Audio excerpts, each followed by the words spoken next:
we finally made it to the final week of the regular season. This year has been absolutely insane, and with every Week 18 game being a divisional matchup, the craziest is only going to increase. Last week, I had my best week of the entire season, going 14-2, bringing my total record on the season to 174-82. In this video, I'll be predicting every Week 18 game with score predictions. If you enjoyed this video, then please drop a like and subscribe if you're new. Subscribing takes just a second and it really helps me out. Thank you, and let's get started. Baltimore Ravens vs Cleveland Browns. How many games does DTR have to play for the Browns to realize that he's ass? Like actually straight up ass. The man has 0 touchdowns to 6 interceptions this season. He has 3.7 yards per attempt. He has 1 big time throw to 7 turnover worthy plays. He sucks. At least Jameis was fun. It doesn't really matter at this point though. The Brown season is over and has been ever since, well, they decided to keep Deshaun Watson at the beginning of the year. The Ravens absolutely demolished the Texans. They didn't allow any points on defense, and both Lamar and Derrick Henry had incredible performances. With the win here against the Browns, they clinched the AFC North and the 3 seed, and that's exactly what I have happening. Ravens roll the Browns 31-10. Now they just need to finally put it together in the postseason.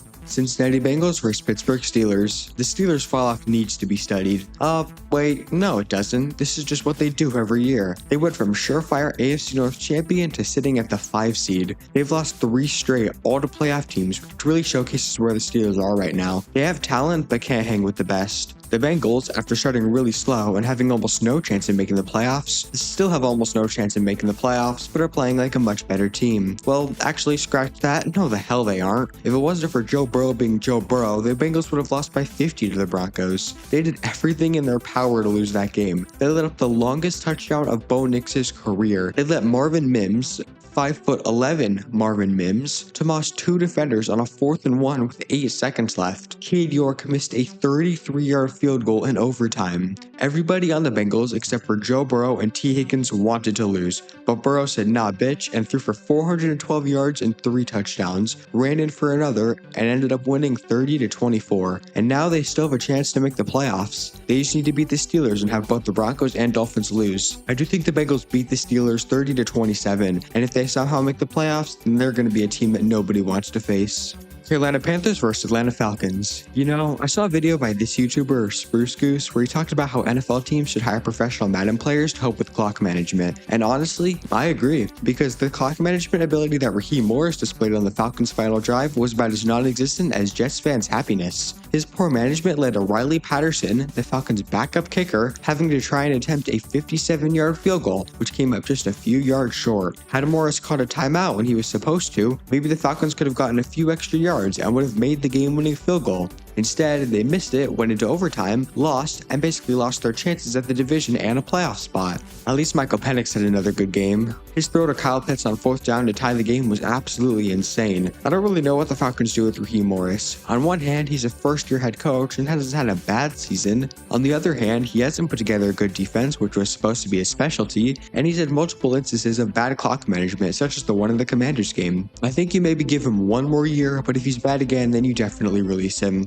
The Panthers got destroyed by the Bucs. Bryce Young was pretty solid and had some really nice throws, but their defense gave up 48 points, which is honestly about average for the Panthers defense. I do think Bryce should be the starter next season. He's shown enough flashes to warrant at least 1 more season of being the starter. Besides, the Panthers aren't really in a position to draft a QB anyway. I think the Falcons get the win 23-20. And hey, if the Bucs lose to the Saints, the Falcons actually make the playoffs. Houston Texans vs Tennessee Titans. The Titans continued being ass, losing to the Jaguars again. That's kind of all there is to say about them at this point. The Texans got their ass kicked by the Ravens for 60 minutes straight. Their only points coming on a safety. I've tried to defend CJ Stroud all season, but he was straight up horrible in this game. I mean, actually horrible. He was missing throw after throw after throw. It might honestly be the worst game I've seen from him in his NFL career. It's not like he was getting any help though. There was no run game to speak of, and he was sacked 5 times, leading to them going a pitiful 4 for 15 on 3rd down. And apart from the 1 safety, the defense was also really bad.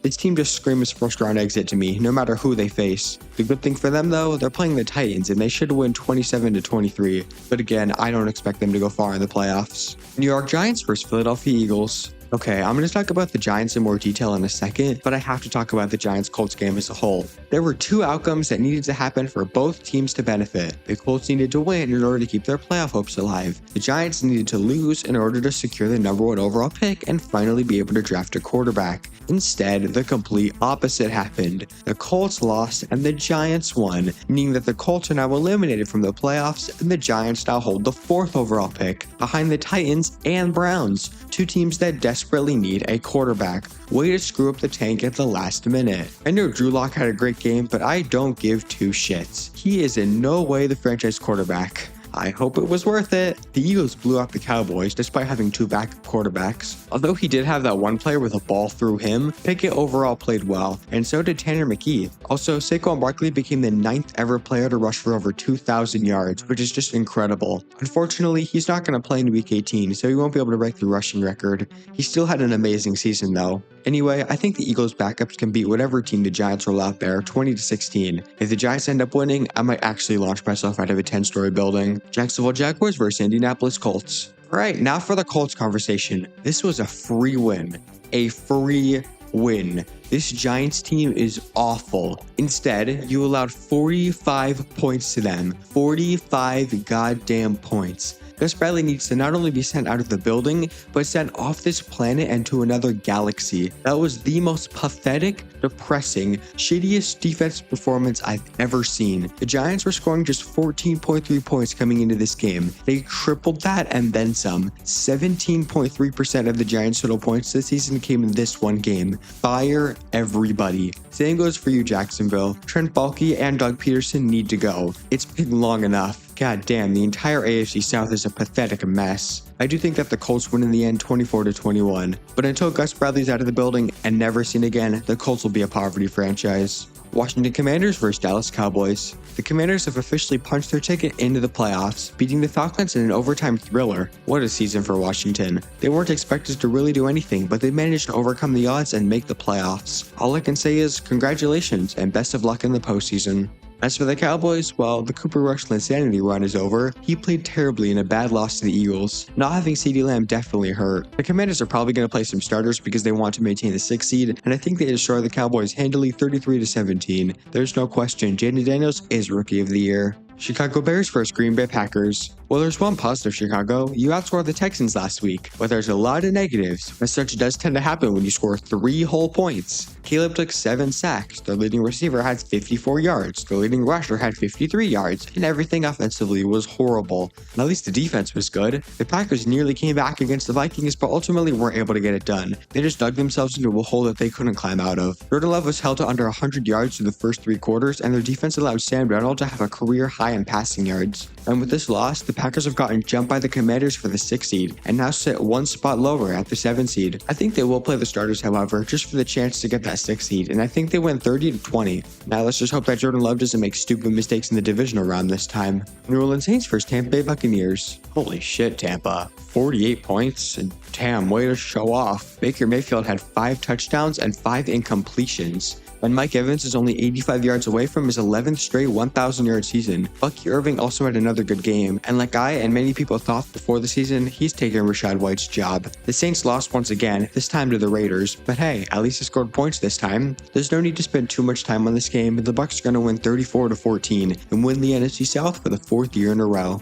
Buffalo Bills versus New England Patriots. With a dominant 40-14 win over the Jets, the Bills have secured the 2 seed in the AFC and will have home field advantage throughout the entire playoffs, unless they run into the Chiefs. Josh Allen was great once again, and even Mitch Trubisky connected with Tyrell Shavers for a 69-yard touchdown. The Patriots got utterly demolished by the Chargers. Their offense couldn't do anything, and their defense did negative things. However, the Bills aren't playing their starters, and the Patriots are at least playing some of their starters, including Drake May, and I think he can outplay Mitch Trubisky and the rest of the Bills' backups to win 21-17. It's not like they need the #1 overall pick either, considering May is the guy going forward. Los Angeles Chargers versus Las Vegas Raiders. The Raiders continue to ruin their tank, dropping down to the 8th pick in the draft now. They beat the Saints, which was not surprising in the slightest, however. Brock Bowers broke 2 records, Chiefs won for the most receptions by a rookie with 106, beating Puka Nakua's previous record of 105. He also broke the record for most receiving yards by a tight end as a rookie with 1,144, beating Mike Ditka's previous record of 1,067. He is one of the very few bright spots on that team. The Chargers beat the Patriots 40-7 and secured at least the 6th seed. Justin Herbert had near 300 yards, and Ladd McConkey both broke the Chargers rookie reception and receiving yards record, having 77 receptions for 1,054 yards. Their previous records were held by Keenan Allen, who had 71 catches for 1,046 yards back in 2013.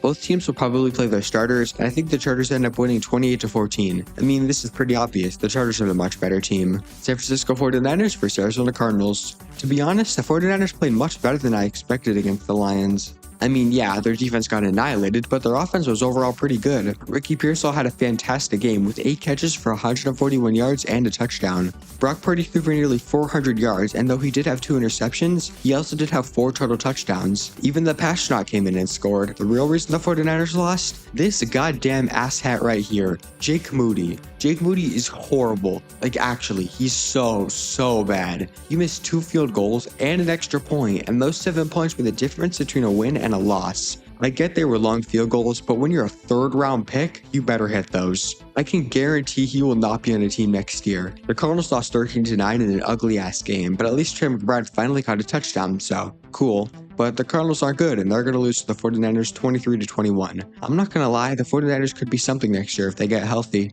Kansas City Chiefs versus Denver Broncos. The Chiefs beat the brakes off the Steelers easily and clinched the 1 seed. They've now had 3 comfortable wins in a row and are playing their best ball at the right time. Xavier Worthy had a great game, and Travis Kelce surpassed Tony Gonzalez for most touchdown receptions in Chiefs history with 77. The Broncos barely lost to the Bengals in overtime. Bo Nix was good, but he and the offense completely stalled out in overtime. Marvin Mims had a breakout game though, and I expect him to be a big part of the offense next year. The Broncos' path to the playoffs is incredibly simple. Beat Carson Wentz and the rest of the Chiefs backups, and that's exactly what I have them doing. The Broncos win 27-17, and Bo Nix is the 2nd rookie quarterback to make the playoffs this season.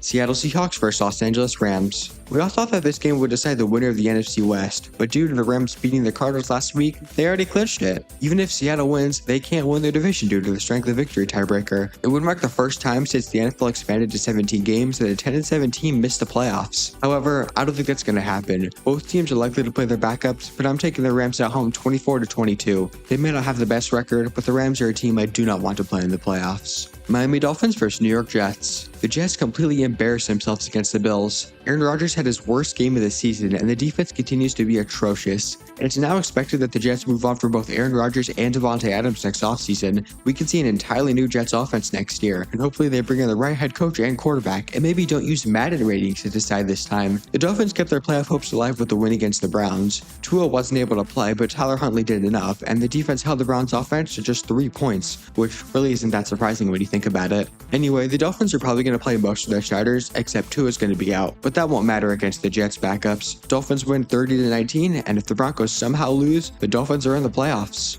Minnesota Vikings versus Detroit Lions. This is it.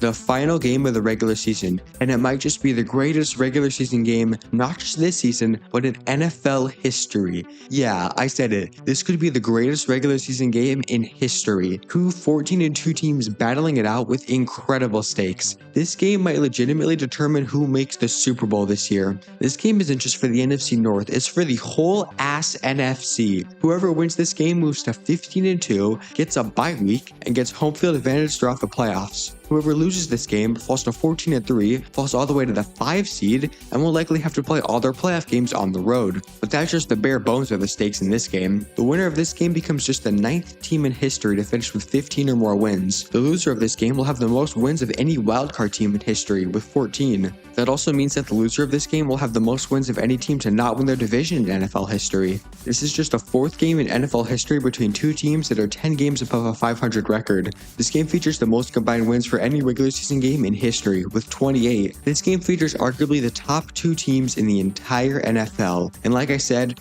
could be the difference between a Super Bowl appearance or an early exit. The Vikings are coming off a win against the Packers that wasn't really as close as the score indicated. Sam Darnold set his career high in passing yards with 377, and Justin Jefferson broke 1,400 receiving yards for the 4th time in his career. He's only in his 5th season, and only played 10 games last season and still broke 1,000 yards that year. The Vikings are the real surprise here. Their win projection was set at 6.5 wins before the season, and they more than doubled that. Sam Darnold has had a career revival and is currently 4th in passing yards with 4,153 and 5th in passing touchdowns with 35. He's also 4th in yards per attempt with 8.2 and 5th in passer rating with 106.4. Aaron Jones has been an incredible signing for this team, and he is currently 10th in rushing yards with 1,093 and 9th in scrimmage yards with 1,471. Like I mentioned, Justin Jefferson broke 1,400 yards and currently sits 2nd in the NFL at 1,479. He's tied for 5th in touchdowns with 10, and probably the most impressive, he is the most 20-plus yard plays in the NFL with 27, which is 6 more than 2nd place. Absolutely insane. Jordan Addison has had an incredible sophomore season as well. He currently sits at 875 yards and 9 touchdowns. He has over 60 yards in 5 of his last 7 games and 7 touchdowns in his last 7 games. TJ Hawkinson has contributed with a nice 50 yards per game despite being just 1 year removed from a torn ACL and MCL, and even Jalen Naylor has done some good things in the receiving game. He's coming off a season-high 81 yards and a touchdown against the Packers and has 6 total touchdowns this year. As a whole, the Vikings offense is 9th in the NFL in points per game with 26.4. The Vikings defense has also been absolutely amazing, packed with massive free agent signings and great draft picks. First-round rookie Dallas Turner has been amazing as of late, with 2 sacks and an interception in his last 3 games. Free agent signings Jonathan Grenard and Andrew Van Ginkel have combined for 22.5 sacks. And that all leads to a Vikings defense that is tied for 3rd in the NFL in sacks with 47. They don't just rush the passer, however, they also have the 2nd best run defense in the NFL, allowing just 3.9 yards per carry. They're tied for 1st with 31 total takeaways and are the only team in the entire NFL to have at least 1 takeaway in every single game. They are currently 4th in points per game, allowing just 18.8. Kevin O'Connell and Kwesi Adofo-Mensah have put together a fantastic team that has really shocked everybody, and they are playing some great ball, coming in on a 9-game win streak. But on the other side is a team that, while expected to be good, has passed even the wildest expectations considering the horrible injury luck they've been dealt. The Lions currently have 21 players on injured reserve, including superstars such as Aiden Hutchinson, Aleem McNeil, and David Montgomery, as well as other very important pieces such as Alex Anzalone and Carlton Davis.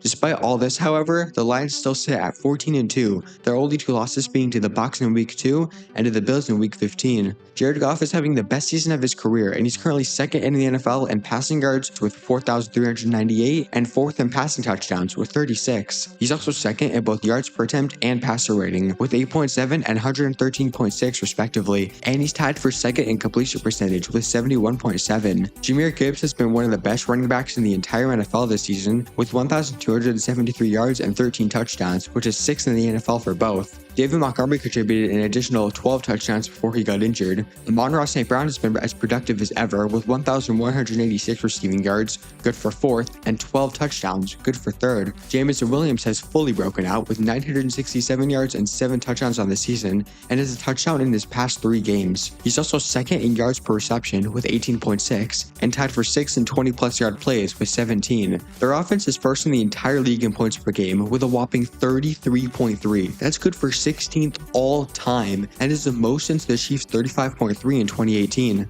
Their defense has still managed to be really good. They are 9th in points per game, allowing just 20.8. They're tied for 8th in takeaways with 24, and have the NFL's interception leader in Kirby Joseph, who has 9. This is going to be an absolutely incredible game, but the team I think will win the NFC North, win the entire NFC, and become just the 9th team ever to hit 15 wins will be the Detroit Lions with a 34-31 victory. Their offense can outscore everybody, literally, and while their defense may have some struggles, their offense is going to absolutely explode, even on a good Vikings defense. Congratulations, Detroit. It's highly likely that you're making the Super Bowl this year. But that's it. Those are my Week 18 NFL predictions. Or do you agree? Or do you disagree? Comment down below. If you enjoyed this video, then please like and subscribe, and that's it for me. See ya and enjoy Week 18.